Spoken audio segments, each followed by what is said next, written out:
नमस्कार.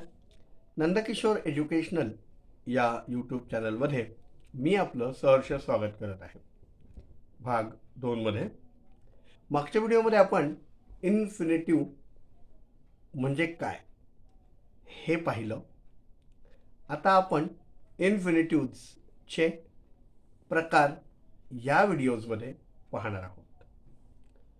इन्फिनिटिव्हचे 2 प्रकार पडतात. एक सिंपल इन्फिनिटिव्स और इन्फिनिटिव्स नाउन इन्फिनिटिव्ह आणि दुसरा जरंडियल इन्फिनिटिव्ह. आता यापैकी आपण सिंपल इन्फिनिटिव्ह म्हणजे काय ते पहिल्यांदा समजून घेऊ. आता सिंपल इन्फिनिटिव्ह म्हणजे साधारण इन्फिनिटिव्ह किंवा अनिश्चित. इन्फिनिटिव्हला अनिश्चित असं आपण म्हणतो. आणि नाम. आता हे जे नाम असतं तर हे काय करतं, हे इन्फिनिटिव्ह काय करतं तर नामाचं कार्य करत असतं.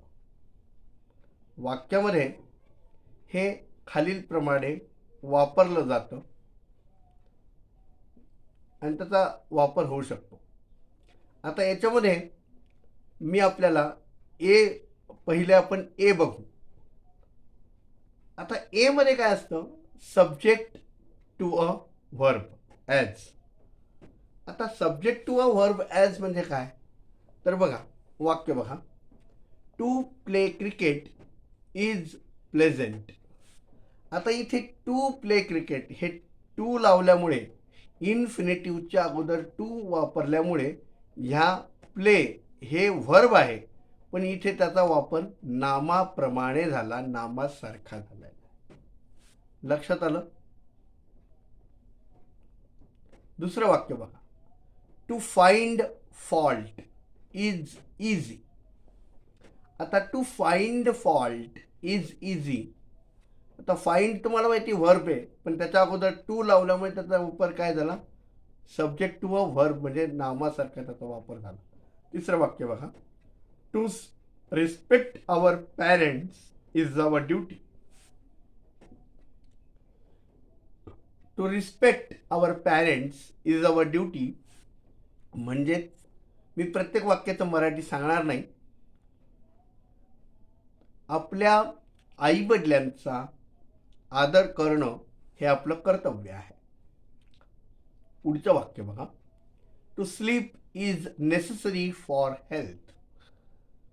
टू स्लीप, स्लीप हे वर्ब आहे, पण इथे नामासारखा वापर कसा झाला त्याचा, त्याच्या अगोदर टू आल्यामुळे ते नाम म्हणून वाक्याचा क्रियापदाचा कर्ता इज ह्याच्या अगोदर आला. तर ह्या वाक्यांमध्ये इन्फिनिटिव्हचा वापर काय म्हणून झाला, क्रियापदाचा कर्ता म्हणून झालेला आहे. आता बी बघूया. Object to a verb as. आता ऑब्जेक्ट टू अ व्हर्ब म्हणजे काय बघा, वाक्य 1 बघा. I want to go home. आता टू गो होम हे गो हे काय क्रियापद आहे, पण त्याच्या अगोदर काय आलं, टू आलं, म्हणून टू गो होम म्हणजे ऑब्जेक्ट म्हणून आलं. बरोबर आहे. चिल्ड्रन्स, चाइल्ड एक असतं तर चाइल्ड म्हटलं असतं. अनेक असेल तर आपण काय म्हणतो, मुले, अनेक मुले असतील तर आपण काय म्हणतो, childrens. CHILDREN childrens. Childrens like to play. To play बघायचे, object to of the verb आला आहे की नाही. लाईक टू प्ले आहे की नाही. ही रेफ्युज्ड to obey me. To obey, ओबे हे वर्ब आहे, पण त्याच्या अगोदर टू आल्यामुळे त्याचा वापर नामासारखा झाला, obey me. He asked me to work. पुढचं वाक्य.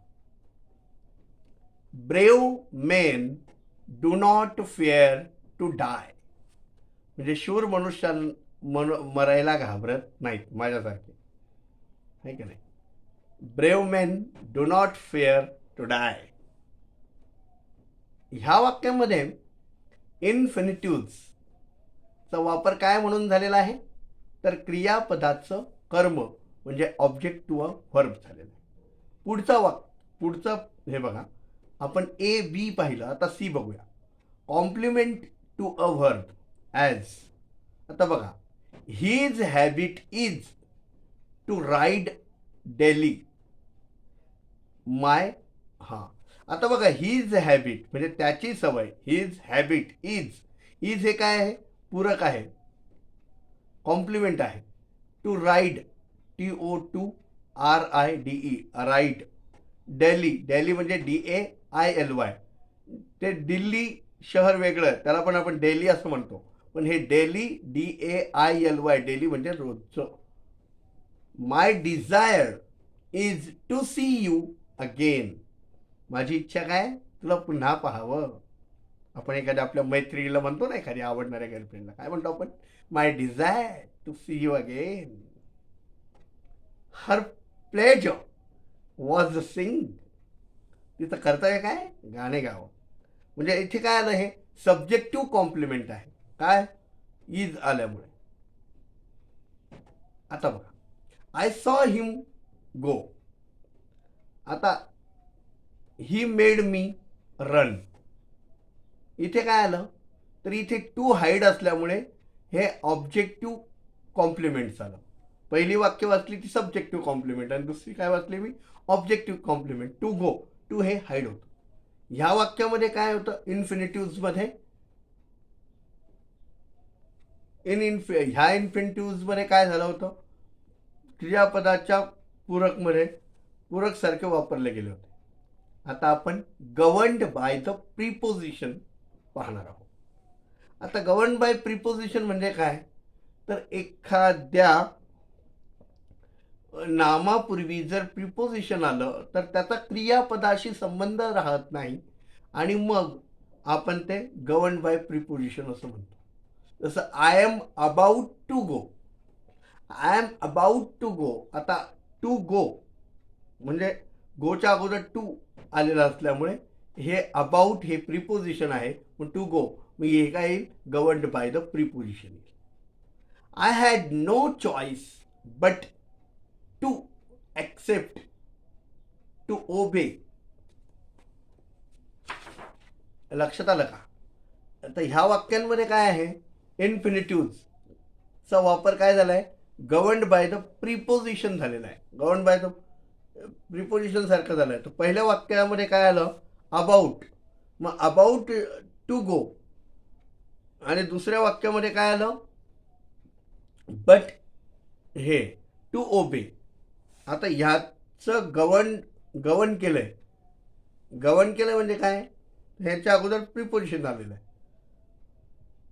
आता दुसऱ्या वाक्यामध्ये बट चा अर्थ आहे एक्सेप्ट, शिवाय, त्याशिवाय, याच्या व्यतिरिक्त. आणि वाक्याचा अर्थ असा होतो, अनुवाद जर केला वाक्याचा तर असा होणार की माझ्याकडे त्याची किंवा तिची आज्ञा पाळण्या अतिरिक्त किंवा पाळण्याशिवाय दुसरा कुठलाही पर्याय नव्हता. म्हणजे हे अशा प्रकारची जी वाक्य असतात ती सरावाने आपल्या लक्षात येईल. पुढचा प्रकार पाहणार आहोत आपण, E, case in apposition with a noun or pronoun. आता it is easy to say this.